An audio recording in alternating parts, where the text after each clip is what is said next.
21 বছরে হওয়া যাবে প্রার্থী, সংসদ হবে 2 কক্ষের, দুবারের বেশি প্রধানমন্ত্রী নয়।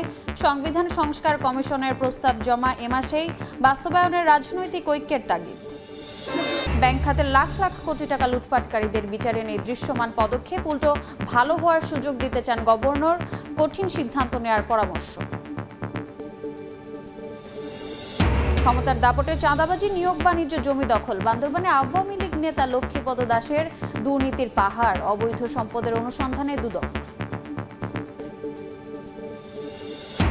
এবং চলে গেলেন জাতীয় পুরস্কারপ্রাপ্ত চিত্রনায়িকা অঞ্জনা, ভুগছিলেন রক্ত সংক্রমণ জটিলতায়, বাদজোহর এফডিসিতে জানাজা, চলচ্চিত্র অঙ্গনের শোকের ছায়া।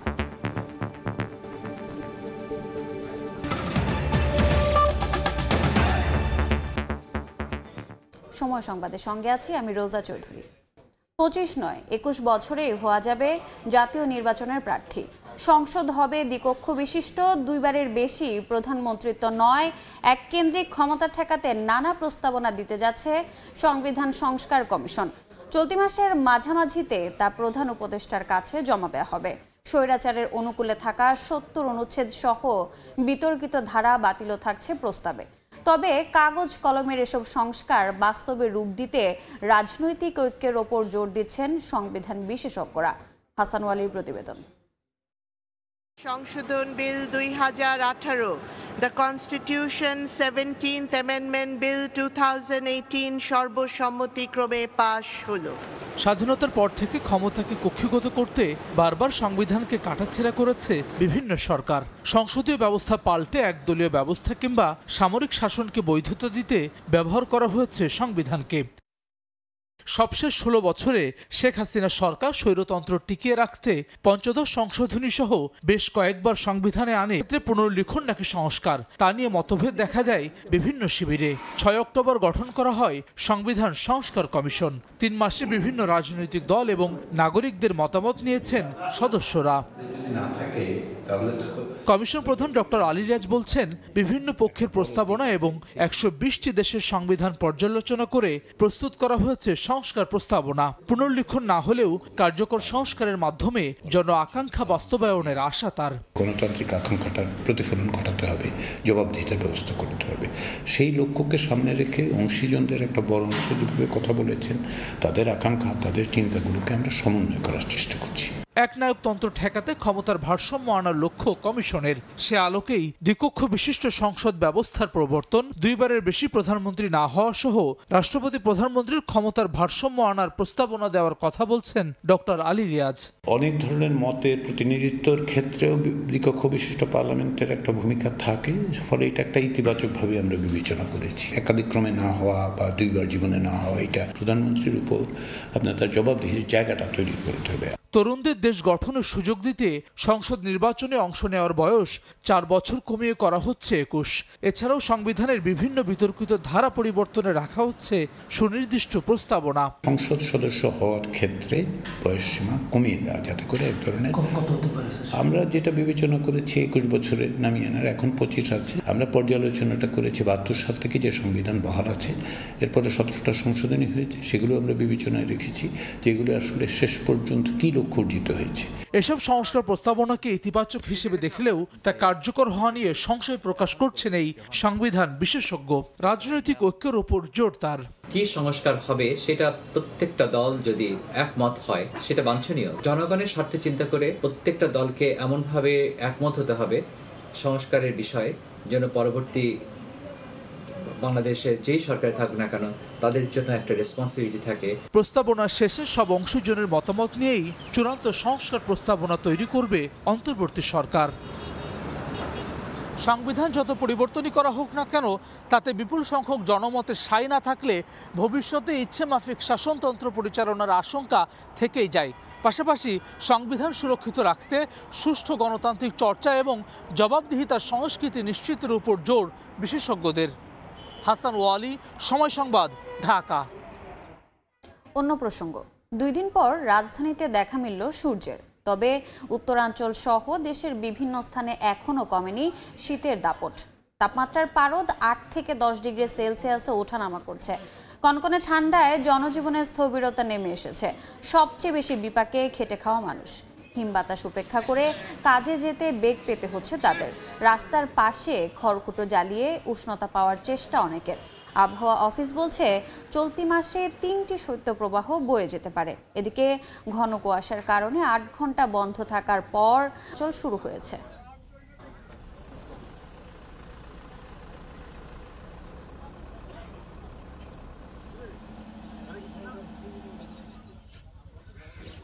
শীতের আরো খবর জানাতে কুমিল্লা থেকে যুক্ত হচ্ছেন সহকর্মী ইশতিয়াক আহমেদ। সরাসরি যাচ্ছি তার কাছে। ইশতিয়াক, গত 2 দিনের ন্যায় কুমিল্লাতেও কিন্তু সারা দেশের মতো যে কনকনে শীত এবং হিমেল হাওয়া বইছে, তার পাশাপাশি যে ঘন কুয়াশা, সেই ঘন কুয়াশার চাদরে কিন্তু ঢাকা পুরো কুমিল্লা নগরী এবং কুমিল্লা জেলা। আমি যদি একটু দেখানোর চেষ্টা করি যে আজ আমরা সকালবেলা থেকে কুমিল্লা নগরীর বেশ কিছু এলাকায় ঘুরে ফিরে দেখেছি। সেখানে কিন্তু আমরা দেখেছি যে স্বাভাবিকভাবে যে সকালবেলা কিন্তু 8টা থেকে কিন্তু দোকানপাট খোলা হয়, তবে এই শীতের কারণে কিন্তু আজ এখন ঘড়ির কাঁটা 10টা বেজে গেল, কিন্তু এখনো বিভিন্ন দোকানপাট কিন্তু এখনো খোলা হয়নি। তার পাশাপাশি যে আমি যে জায়গায় দাঁড়িয়ে রয়েছি কুমিল্লা কান্দিপাড় টাউন হল মাঠের সামনে, সেখানে কিন্তু শ্রমিকের হাট বসেছে এবং সেই শ্রমিকের হাটে এখন শ্রমিকরাও কিন্তু এই মুহূর্তে এখানে অবস্থান করছে। অর্থাৎ বলা যায় যে এখনো এই শীতের কারণে বা কনকনে শীতের কারণে কিন্তু শ্রমিকরাও কিন্তু কাজ পাচ্ছে না, এবং তার পাশাপাশি যে দূরপাল্লা থেকে ছেড়ে আসা যাত্রীবাহী এবং যে পণ্যবাহী পরিবহনগুলো রয়েছে, সেগুলো কিন্তু মহাসড়কে কম চলাচল করতে আমরা দেখতে পেয়েছি।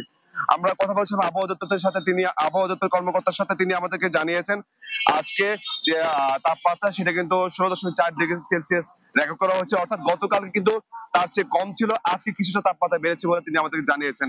এবং আমরা কথা বলেছিলাম কুমিল্লা জেলা সিভিল সার্জনের সাথে, তিনি আমাদেরকে জানিয়েছেন যে এই ঠান্ডার কারণে বিশেষ করে যারা শিশু রয়েছে এবং যারা বয়স্ক রয়েছে, তারা কিন্তু ঠান্ডাজনিত রোগে কিন্তু তারা আক্রান্ত হচ্ছে। অর্থাৎ শিশুরা কিন্তু জ্বর, সর্দি, কাশি, নিউমোনিয়া সব বিভিন্ন রোগে আক্রান্ত হচ্ছে, এবং যারা বৃদ্ধরা রয়েছে, বয়স্ক রয়েছে, তাদের কিন্তু শ্বাসকষ্ট থেকে শুরু করে ঠান্ডাজনিত রোগে তারা আক্রান্ত হচ্ছে। এবং তারা কুমিল্লা সরকারি যে হাসপাতাল রয়েছে, কুমিল্লা মেডিকেল কলেজ এবং যে কুমিল্লা সদর হাসপাতাল সহ কুমিল্লা বিভিন্ন বেসরকারি হাসপাতালগুলোতে তারা আজকে চিকিৎসা নিচ্ছে। এবং বিশেষ করে শিশুদের মধ্যে কিন্তু এই ঠান্ডাজনিত যে রোগ, সেই রোগ কিন্তু মারাত্মকভাবে দেখা দিয়েছে। এবং এমন আবহাওয়া কিন্তু কয়েকদিন এসে আরো থাকবে বলে আমরা জানতে পেরেছি। এবং বিশেষ করে এই কনকনে ঠান্ডা এবং শীতের কারণে যে বিশেষ করে যে ছিন্নমূল রয়েছে অথবা এবং যারা খেটে খাওয়া মানুষ, তাদের কিন্তু চরম ভাবে ভোগান্তি পোহাতে হচ্ছে। তো এই ছিল আমার কাছে সর্বশেষ শীতের খবর নিয়ে। ব্যাংক খাত থেকে লাখ লাখ কোটি টাকা লোপাট হয়েছে ব্যবসায়ী ব্যাংকারদের যোগসাজশেই। অন্তর্বর্তী সরকারের প্রায় 5 মাস পেরিয়ে গেলেও দৃশ্যমান কোনো পদক্ষেপ নেওয়া হচ্ছে না অনিয়মকারীদের বিরুদ্ধে। বিচারের পরিবর্তে লুটেরাদের ভালো হওয়ার সুযোগ দিতে চান বাংলাদেশ ব্যাংকের গভর্নর। ভবিষ্যতে টেকসই অর্থ ব্যবস্থার স্বার্থে কঠিন সিদ্ধান্ত নেওয়ার পরামর্শ অর্থনীতিবিদদের। আর জড়িতদের আইনের আওতায় আনার দাবি জানিয়েছেন গ্রাহকরাও। কাজল আব্দুল্লাহর রিপোর্ট। উন্নয়নশীল দেশ থেকে উন্নত দেশে অর্থ পাচার হবে, এটার কিন্তু সব গবেষণাই বলছে। মাসুদ বিশ্বাস দেশের অর্থ পাচারকারীদের ধরার দায়িত্ব পেয়ে নিজেই নিয়েছেন সে সুযোগ, এমন অভিযোগ রয়েছে তার বিরুদ্ধে। জুলাই আগস্ট আন্দোলনে আতঙ্কগ্রস্ত হয়ে পদত্যাগ করেন তিনি। পট পরিবর্তনে কেন্দ্রীয় ব্যাংকের গভর্নর আব্দুর রউফ তালুকদারের পালিয়ে থেকে পদত্যাগের ঘটনাও নজিরবিহীন। গত 16 বছরে লাখো মানুষের জমানো অর্থ ব্যাংক থেকে নানা কৌশলে আত্মসাতের মহোৎসবে সুযোগ দেয়ার কলঙ্কিত অধ্যায় রচনা হয়েছে খোদ বাংলাদেশ ব্যাংক থেকেই। এমন বিশ্বাসহারা লোকের ভারেই সংকটে দেশের ব্যাংক খাত। খেলাপির খাতায় যোগ হয়েছে 2,84,000 কোটি টাকা। সরকার পতনের পর অনিয়মের নানা চিত্র গণমাধ্যমের পাতায় চিত্রায়িত হলেও সংস্কারের খাতায় কতটুকু লিপিবদ্ধ হচ্ছে এসব খতিয়ান? অর্থনীতি নিয়ে যারা প্রতিনিয়ত থাকেন নানা পর্যালোচনায়, তাদের মুক্ত বাক্যেই উঠে আসছে নতজানু পদক্ষেপের কথা। নামে বেনামে অর্থ চলে গেছে, এর পিছনে তো ব্যাংকের কর্মকর্তারা জড়িত আছেন, ব্যাংকের বোর্ডের লোকজন যারা, তারা জড়িত ছিলেন। বাংলাদেশ ব্যাংকের দিক থেকে একটা কড়া বার্তা দেওয়া যে না, এই ব্যাংকগুলোতে যেগুলো রয়েছে বড় বড় দুর্নীতির যে সমস্ত অভিযোগ আছে বা তদন্ত চলমান রয়েছে, সেগুলোকে প্রয়োজনীয় জনসমক্ষে নিয়ে আসা। ঠিক কাজগুলোর কিন্তু কোনো ধরনের কোনো উদ্যোগ নেই। আর্থিক খাতে কতটা অনিয়মে জড়িত ব্যাংকাররা সম্প্রতি কেন্দ্রীয় ব্যাংক গভর্নরের বক্তব্যেও উঠে এসেছে ভয়াবহ চিত্র। আমি ওইটা করতে যাই যদি শৃঙ্খলা বাড়িয়ে ফেলি, লাভ হবে। সামনের দিকে তাকান, ভালো হতে দেন মানুষকে, ভুল করে থাকলেও সে যদি শুদ্ধ হয়, আমি সেটাই চাই। তারপরেও যদি সে খারাপ কাজ করে শাস্তি অবশ্যই পেতে হবে। আমি যদি এখন এই কম্বলের লোম বাঁচতে যাই, কম্বল তো উধাও হয়ে যাবে। ঘুণে ধরা ব্যাংক খাতের সংস্কারে গভর্নরের এই বক্তব্যকে অযৌক্তিক বলছেন প্রবীণ ব্যাংকাররা। গত 53 বছরে রেকর্ডে দেখা যায়নি যে বাংলাদেশ ব্যাংকের লোক পদত্যাগ করছে। এই পদত্যাগের কারণটা কি? এই কারণটা অবশ্যই ইনভেস্টিগেট করতে হবে। সেই ইনভেস্টিগেশনের মধ্য দিয়ে আপনার বাইর হবে যে what he did, what he misdeed. পরিচ্ছন্ন অর্থ কারবারে এখনো ব্যাংকেই নিজেদের আস্থায় রাখতে চান সালমা, শহীদুল কাদের সহ হাজার হাজার গ্রাহক। কিন্তু দাবি একটাই, লুটপাটকারীদের বিচার। এমন আইন করতে হবে যেন কোর্ট ছাকা না বাড়াতে পারে। টাকা তো দিতেই হবে, এগুলো তো জনগণের টাকা না। প্রয়োজনে তাদের স্থাবর অস্থাবর সম্পত্তি ক্রয় করে মাধ্যমে হলেও রিকভারি করে তাদের যথোপযুক্ত বিচার হওয়া উচিত। সময় সংবাদে আরও থাকছে। বাণিজ্য মেলায় জুলাই বিপ্লবের আখ্যান স্বৈরাচার হটিয়ে নতুন বাংলা গড়ার সংগ্রামের গল্প জানবে প্রজন্ম থেকে প্রজন্ম, প্রত্যাশা দর্শনার্থীদের।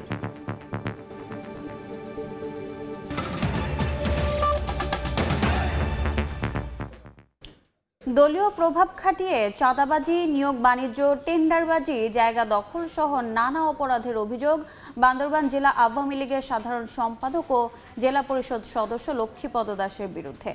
এতদিন ভয়ে কেউ মুখ না খুললেও 5 আগস্টের পর থেকে বেরিয়ে আসছে তার অপরাধের চিত্র। তার বিরুদ্ধে আছে 5টি মামলা। দুর্নীতির তদন্ত শুরু করেছে দুদক। লক্ষ্মীপদ দাসকে গ্রেফতার করে আইনের আওতায় আনার দাবি ভুক্তভোগীদের। সোহেল কান্তিনাথের ক্যামেরায় এনে জাকিরের রিপোর্ট। চাঁদাবাজি, টেন্ডারবাজি, নিয়োগ বাণিজ্য সহ নানা অপরাধমূলক কর্মকাণ্ডে বিপুল পরিমাণ অর্থ কামিয়েছেন অভিযোগ এলাকাবাসীর। ভুক্তভোগীরা বলছেন, জেলা পরিষদ সদস্য থাকাকালীন লক্ষ্মীপদ দাস আত্মীয় স্বজনদের চাকরি দিয়েছেন বিভিন্ন সরকারি দফতরে। দলের নাম ভাঙিয়ে অবৈধ ইটভাটা স্থাপন, হুমকি দিয়ে বন বিভাগ থেকে গাছের পারমিট আদায় করতেন। জেলা শহরে রয়েছে তার শত শত একর জায়গা, বিভিন্ন প্রতিষ্ঠানের শেয়ার, নামে বেনামে ঢাকা চট্টগ্রামে ফ্ল্যাট। উনি আমাদেরকে সবসময় হুমকি দুমকি, পুলিশ রাইড, ডিজিএফএফ সবসময় পাঠায়। এসে পুলিশে বাস কেটে নিয়েছে, গাছ কেটে নিয়ে গেছে, এরকম জুলুম করে আমরা বিচার কোথাও পাইনি। সরকারি লোকজন যারা আছে সবাই এদের পিছনে আছে, বিদায় তাকে ভালো মন্দ কোনো কিছু করতে পারেনি। আমাদেরকে যে অত্যাচার করে গেছেন বা সাধারণ জনগণের দেশ অত্যাচার করে গেছেন, এটা মানে কি আমরা সঠিক বিচার চাই। টাকা পাচার করে লক্ষ্মীপদ দেশের বাইরেও বাড়ি করেছেন বলে অভিযোগ। অনেক আন্দোলনকে বাধাগ্রস্ত করতে ছাত্রদের নানাভাবে হুমকি ও নির্যাতনের অভিযোগ তার বিরুদ্ধে। ছাত্রদেরকে বিভিন্ন মাধ্যমে হুমকি ধামকি, এমনকি তার নেতৃত্বে নির্যাতন চালানো হয়েছে। তা এখনো সে বাইরে ঘোরাঘুরি করছে। আমরা চাই অতি সত্বর, দ্রুত সত্বর তাকে গ্রেপ্তার করা হোক, আইনের আওতায় নিয়ে আসা হোক। তার দুর্নীতি ও অনিয়ম নিয়ে তদন্ত শুরু করেছে দুদক। লক্ষ্মীপদ দাস এবং পৌর আওয়ামী লীগের সভাপতি অমলকান্তি দাসের বিরুদ্ধে দুর্নীতি দমন কমিশন সমন্বিত জেলা কার্যালয় কক্সবাজার থেকে অনুসন্ধান পরিচালনা করা হচ্ছে। দ্রুত কমিশনে এটা প্রতিবেদন দাখিল করা হবে। গত 5 আগস্ট শেখ হাসিনা সরকার পতনের পর থেকে পলাতক লক্ষ্মীপদ দাস। তার বিরুদ্ধে 5টি মামলা রয়েছে। এনএ জাকির, সময় সংবাদ, বান্তুরপান।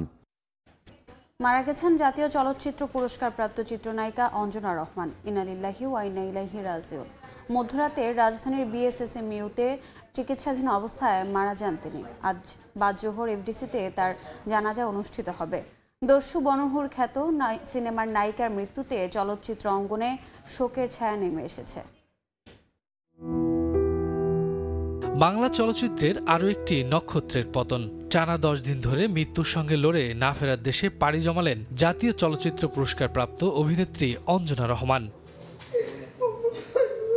শনিবার দিবাগত রাত 1:30টার দিকে রাজধানীর সিএমএমইউতে চিকিৎসাধীন অবস্থায় মারা যান এই গুণী অভিনেত্রী। এর আগে রক্তে সংক্রমণ ধরা পড়ায় একটি বেসরকারি হাসপাতালের সিসিইউতে ছিলেন তিনি। তার মৃত্যুর খবর পেয়ে হাসপাতালে ছুটে আসেন স্বজন ও শুভাকাঙ্ক্ষীরা। তুলে ধরেন অঞ্জনার মাতৃস্নেহের কথা। আপুকে দেখছি, দেখে জাস্ট আমি বাসায় যাওয়ার পরই এখান থেকে সবাই ফোন করছে যে ডক্টর বলতেছে ফ্যামিলির সবাইকে আসার জন্য। আমরা পৌঁছাতে পারি না, জয় ফোন করে বললো তোমরা ব্যাক করো ভাই, দিদি নাই। মানে এইটা আসলে এখন আমরা মেনে নিতে পারছি না। এই দৃষ্টিতে মনে হতো যে সিনিয়রদের মধ্যে যদি কেউ বুকে টেনে নেওয়ার মতো কেউ হয়, সেটা হচ্ছে অঞ্জনা আপু। এই কণ্ঠস্বরটা আর শুনতে পারবো না। আর আর তাকে দেখতেও পারবো না। এর থেকে আসলে আর কিছু বলতে পারতেছি। তোমার কালকে আমি ডাক্তার কাছে নিয়ে তোমার মাথা থেকে পা পর্যন্ত আমি করব। আমি ছোটবেলা থেকে। অঞ্জনা রহমানের জানাজা বাদ জোহর এফডিসি প্রাঙ্গণে হবে। জানাজা শেষে কোথায় দাফন করা হবে তা জানানো হবে বলে জানিয়েছেন চলচ্চিত্র শিল্পী সমিতির সভাপতি মিশা সওদাগর। বাদ জোহর এফডিসি প্রাঙ্গণে অঞ্জনা আপার জানাজার নামাজ অনুষ্ঠিত হবে। 1976 সালে দস্যু বনহুর দিয়ে চলচ্চিত্রের যাত্রা শুরু হয়েছিল অঞ্জনার। 3 শতাধিক সিনেমার উপহার দিয়েছিলেন দর্শকদের। পরিণীতা ও গাংচিল এর অভিনয়ের জন্য 2বার জাতীয় চলচ্চিত্র পুরস্কারও পেয়েছেন অঞ্জনা রহমান। শফিকুজ্জামান রুবেল, সময় সংবাদ, ঢাকা। এবার বাণিজ্য মেলায় পরম গর্বে ঠাঁই পেয়েছে জুলাই বিপ্লবের দিনলিপি। আলাদা কর্নারে তুলে ধরা হয়েছে ছাত্র জনতার গণ অভ্যুত্থানের আখ্যান। দর্শনার্থীরা বলছেন, স্বৈরাচারকে হটিয়ে নতুন বাংলা গড়ার সংগ্রামের গল্প এভাবেই ছড়িয়ে পড়বে প্রজন্ম থেকে প্রজন্মে।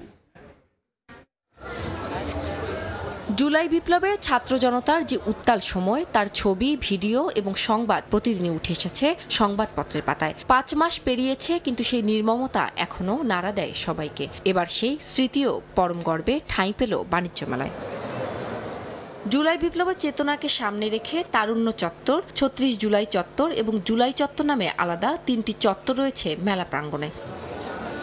এসব চত্বরকে সাজানো হয়েছে গণ অভ্যুত্থানের বিভিন্ন ছবি, গ্রাফিতি, ব্যানার, ফেস্টুন, আলোকচিত্র ও সংবাদ প্রতিবেদন দিয়ে। রয়েছে জুলাইয়ের গল্প শুনো নামে একটি কর্নারও। তরুণ সমাজ ভূমিকা রেখেছে, এটার আসলে তো কোনো মূল্য হয় না, অমূল্য যেটা। এটা দেখার পর আবার স্মৃতিগুলো পুনরায় জাগরিত হয়ে গিয়েছে। জুলাই আগস্টের গণ অভ্যুত্থানের আখ্যান এভাবে তুলে ধরায় খুশি দর্শনার্থীরা। তাদের আশা, স্বৈরাচারকে হটিয়ে নতুন বাংলা গড়ার সংগ্রামের গল্প ছড়িয়ে পড়বে প্রজন্ম থেকে প্রজন্মে। পরবর্তী প্রজন্ম হাজার বছর এটাকে মনে রাখবে জুলাই অভ্যুত্থান। যেগুলো দেখেছি আসলে এগুলো আসলে ইমোশন ধরে রাখা টাফ স্টিল নাও। আমি মনে করি স্মৃতি, এটা আমি মনে করি যে শুধু বাণিজ্য মেলায় না, এটা একটা জাদুঘরেও রাখা উচিত। দেশের জন্য আবু সাইদ ও মীর মুগ্ধের আত্মত্যাগের গল্প জানা যাবে বাণিজ্য মেলায়। আলাদা 2টি কর্নারও রয়েছে এই 2 শহীদের নামে। উম্মে হানি, সময় সংবাদ, ঢাকা। সময় সংবাদে আরো থাকছে। অর্থ কেলেঙ্কারির মামলায় দোষী সাব্যস্ত হলেও ট্রাম্পকে শাস্তি না দেওয়ার ঘোষণা আদালতের চরম নাটকীয়তার পর দ্বিতীয় দফার ভোটে নিম্নকক্ষের স্পিকার হলেন মাইক জনসন। দেখছেন সময় সংবাদ।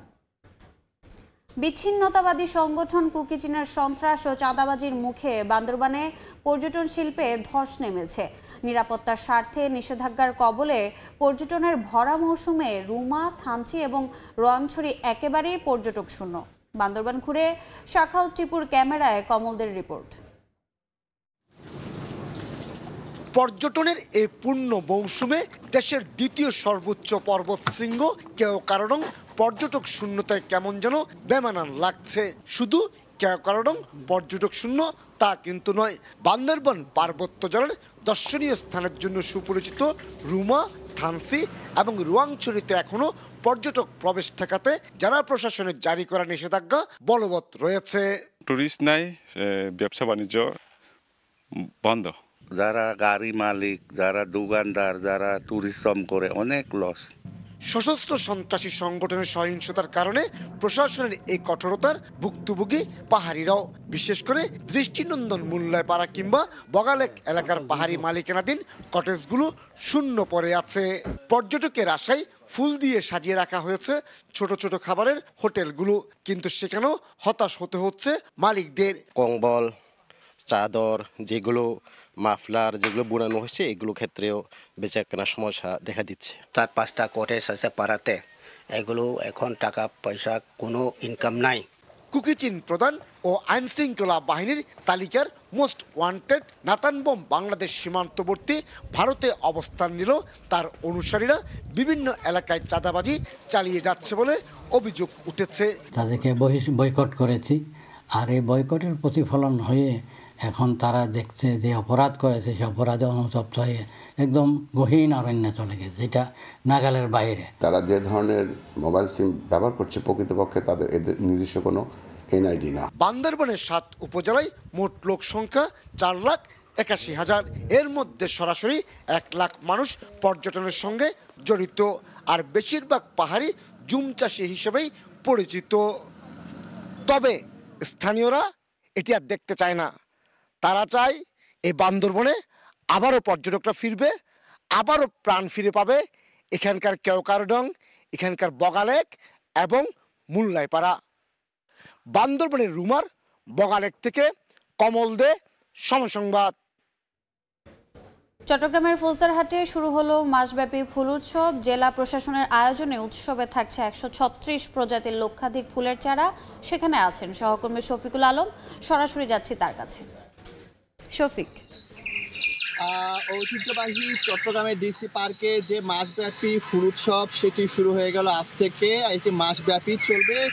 এই ফুল উৎসব উপলক্ষে সকাল থেকে কিন্তু শত শত হাজার হাজার মানুষ কিন্তু এই যে ডিসি পার্কে আসছে। আপনাকে জানিয়ে রাখি, এই যে ডিসি পার্কে এখানে একসময় মাদকের আস্তানা ছিল, অর্থাৎ মাদকের রাজ্য ছিল, সেটিকে এখন ফুলের সাম্রাজ্যে করা হয়েছে। অর্থাৎ এখানে প্রায় 194 একর যে জায়গা রয়েছে সেখানে ফুল উৎসবের আয়োজন করেছে, এবং যেটি দুবাইয়ের মিরাক্কেল গার্ডেনের আদলে করা হচ্ছে বলে তারা জানিয়েছেন। এবং এখানে 36 প্রজাতির ফুল এবং যে লক্ষাধিক চারা রয়েছে ফুলের, এবং সকাল থেকে কিন্তু জেলা প্রশাসনের উদ্যোগে কিছুক্ষণ আগে কিন্তু সচিবরা আসবেন এখানে, সেটি উদ্বোধন করবে। আপনি হয়তো দেখতে পাচ্ছেন এখানে যে ময়ূর, একমাত্র আরেকটি ময়ূরের মতো একটি দেখা যাচ্ছে, সেটি কিন্তু এই এর অন্যতম আকর্ষণ। আপনারা দেখতে পাচ্ছেন এই ফুল উৎসব ঘিরে কিন্তু মানুষের মধ্যে এক ধরনের আগ্রহ রয়েছে, এবং এখানে জেলা প্রশাসনের অধীনে বিভিন্ন জায়গায় থেকে কিন্তু এখানে যারা আসবেন তাদের জন্য গাড়ির ব্যবস্থা রাখা হয়েছে,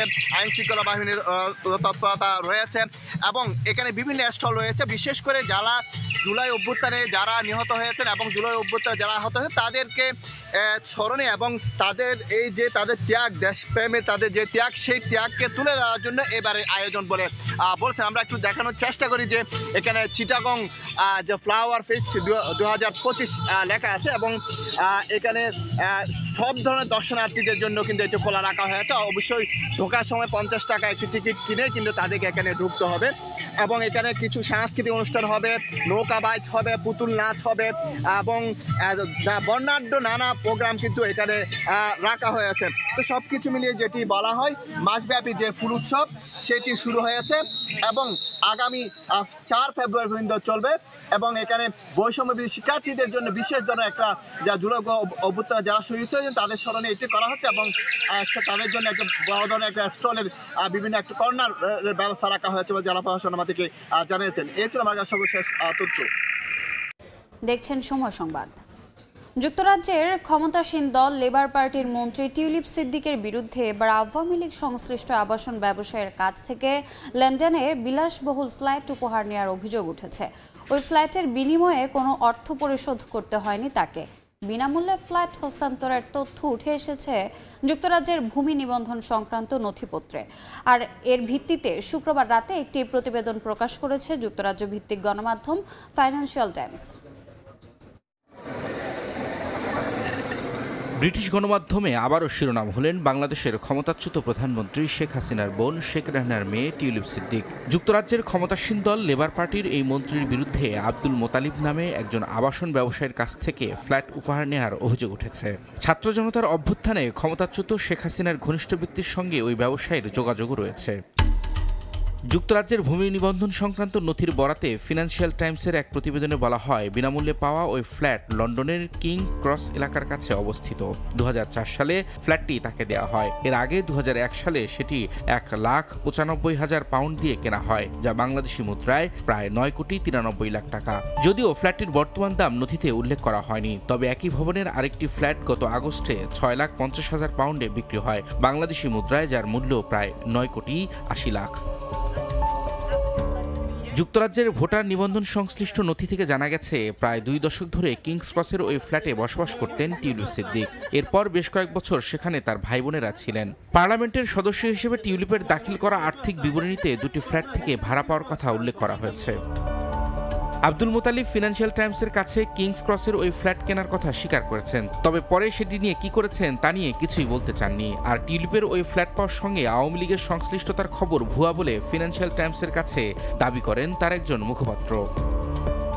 বিনামূল্যে ওই ফ্ল্যাট দেওয়ার খবর এমন সময় সামনে এলো যখন 9 প্রকল্পে 80,000 কোটি টাকা অনিয়ম ও দুর্নীতির অভিযোগে টিউলিপ, শেখ হাসিনা, শেখ রেহানা ও সজীব ওয়াজেদের বিরুদ্ধে অনুসন্ধান করছে বাংলাদেশের দুর্নীতি দমন কমিশন দুদক। রবিউল ইসলাম আওলাদ, সময় সংবাদ। অর্থ কেলেঙ্কারির মামলায় দোষী সাব্যস্ত হওয়া নবনির্বাচিত মার্কিন প্রেসিডেন্ট ডোনাল্ড ট্রাম্পকে শাস্তি না দেওয়ার ঘোষণা দিয়েছেন দেশটির আদালত। শুক্রবার নিউ ইয়র্কের অপরাধ আদালতের বিচারক জুয়ান মার্চেন এ সংক্রান্ত রুল জারি করেন। তবে আগের রায় বহাল থাকায় ট্রাম্প মার্কিন ইতিহাসের প্রথম অপরাধী যিনি প্রেসিডেন্ট হচ্ছেন। এদিকে মার্কিন প্রতিনিধি পরিষদের স্পিকার পুনর্নির্বাচিত হয়েছেন মাইক জনসন। নিউ ইয়র্ক থেকে হাসানুজ্জামান সাকির রিপোর্ট। যুক্তরাষ্ট্রের নবনির্বাচিত প্রেসিডেন্ট ডোনাল্ড ট্রাম্প শুক্রবার দুটি সুখবর পেয়েছেন। কংগ্রেসের নিম্নকক্ষ প্রতিনিধি পরিষদে স্পিকার পদে জয়ী হয়েছেন তার দল রিপাবলিকান পার্টির মাইক জনসন। অন্যদিকে নিউ ইয়র্কের আদালত রায় দিয়েছেন অর্থ কেলেঙ্কারির মামলায় দোষী সাব্যস্ত হলেও শাস্তির মুখোমুখি হবেন না ট্রাম্প। প্রেসিডেন্ট হিসেবে শপথ নিতে ডোনাল্ড ট্রাম্পকে যেন কোনো আইনি বাধায় পড়তে না হয়, তাই শুক্রবার নিউ ইয়র্কের আদালতে বিচারক জুয়ান মার্চান রুল জারি করেন। বলেন ওই মামলায় ট্রাম্পকে শাস্তির মুখোমুখি হতে হবে না। 10 তারিখ এ মামলার পরবর্তী শুনানির দিন ধার্য করা হলেও বিচারক বলেন মামলাটি মূলত নিষ্পত্তি হয়ে গেছে। এদিকে শুক্রবার নানা নাটকীয়তার পর মার্কিন প্রতিনিধি পরিষদের স্পিকার পুনর্নির্বাচিত হয়েছেন মাইক জনসন। রিপাবলিকান সংখ্যাগরিষ্ঠ হাউসে জনসন পেয়েছেন 218 ভোট, আর প্রতিদ্বন্দ্বী ডেমোক্র্যাট প্রার্থী হাকিম জেফরি পেয়েছেন 215 ভোট। প্রথম দফায় রিপাবলিকান দলের 3 আইন প্রণেতা জনসনের বিপক্ষে ভোট দেয়ায় ঝুলে যায় তার স্পিকার পদে বহাল থাকা। এছাড়া কোনো প্রার্থী প্রয়োজনীয় সংখ্যক ভোট না পাওয়ায় দ্বিতীয় দফায় গড়ায় ভোটাভুটি। এ সময় নিজেদের ভোট জনসনকেই দেন রিপাবলিকান ওই আইন প্রণেতারা। ভোট গণনা শেষে শপথ নেন মাইক জনসন। হাসানুজ্জামান সাকি, সময় সংবাদ, নিউ ইয়র্ক। পর্যায়ে শীর্ষ সংবাদগুলো জানিয়ে দিচ্ছে আরো একবার। 21 বছরেই হওয়া যাবে প্রার্থী, সংসদ হবে 2 কক্ষের, 2 বারের বেশি প্রধানমন্ত্রী নয়, সংবিধান সংস্কার কমিশনের প্রস্তাব জমা, এ মাসে বাস্তবায়নে রাজনৈতিক ঐক্যের তাগিদ। এবং ব্যাংক খাতের লাখ লাখ কোটি টাকা লুটপাটকারীদের বিচারে নেই দৃশ্যমান পদক্ষেপ, উল্টো ভালো হওয়ার সুযোগ দিতে চান গভর্নর, কঠিন সিদ্ধান্ত নেওয়ার পরামর্শ।